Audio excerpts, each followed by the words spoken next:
Just how safe is your money market fund and how can you protect yourself? Joining us now is Rob Russell, president of Russell & Company, and also Glenn Heckler, senior investment specialist at National Securities, and Kate is still here as well. Rob, let me start with you. How much danger is there to the average investor? Because I thought part of the idea here was that we were going to let enough time and warning go by that everybody sort of got out and protected themselves, and this shouldn't still be a problem. But here we are still talking about it. Is it a risk?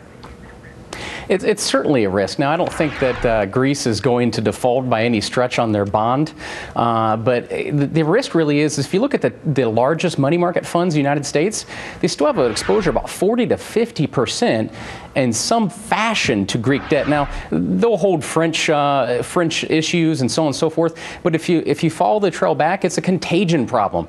And the French banks, the Spanish banks, they're holding tons of Greek debt, and that is where the problem lies. Kate Kelly, what's your reaction to that? Yeah, good question, Larry. I mean, to my understanding, the issue is that they're not in these peripherals except for Spain. And Spain, as you know, has been sort of the linchpin of this Euro debt crisis for the last year or two, at least perceptually.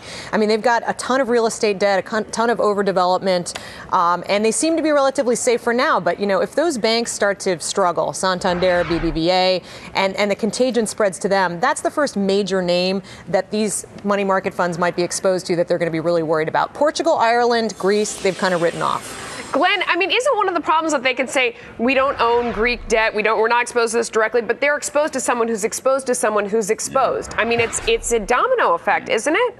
You're 100% correct. The fact is, I think, though, a lot of the countries, as Kelly just said, has taken a lot of appropriate measures to protect themselves.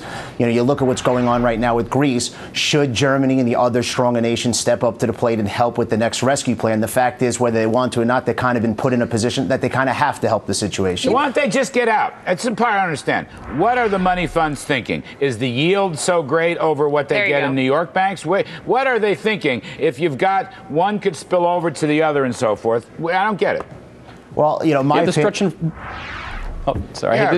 for yield here. They're stretching for yield in order to get a reasonable return. There's actually competition in the money market space. What's the yield spread? What's the differential? What's the differential? Give me a for instance.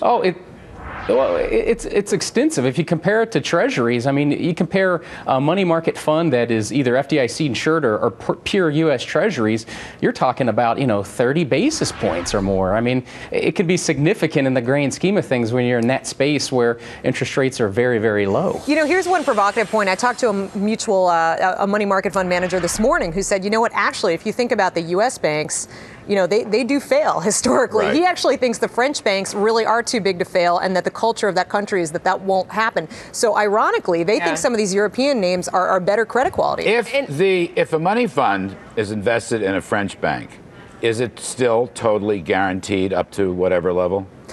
Well, I don't know what the French regulations are, but this guy was just saying American money fund. Is the American fund guaranteed? No, the SEC backstop or the U.S. government backstop is no longer there. Right. That has actually expired. But there were new safeguards put in place in the wake of the primary reserve debacle in 2008 so that they do have a lot of their money, 30 or 40%, I think, in shorter maturities. So the whole system is too big to fail, right? There's no risk left. It's a big moral hazard. The entire system is too big to fail, and no country and no bank is too little to fail, right? That's what you're telling me. You say so, Larry. I'm a taxpayer, and I stand behind this crummy paper. Well, arguably, yes. That's what I wanted to hear. Guys, thank you so much for joining us. Kate, thank you. Thank you.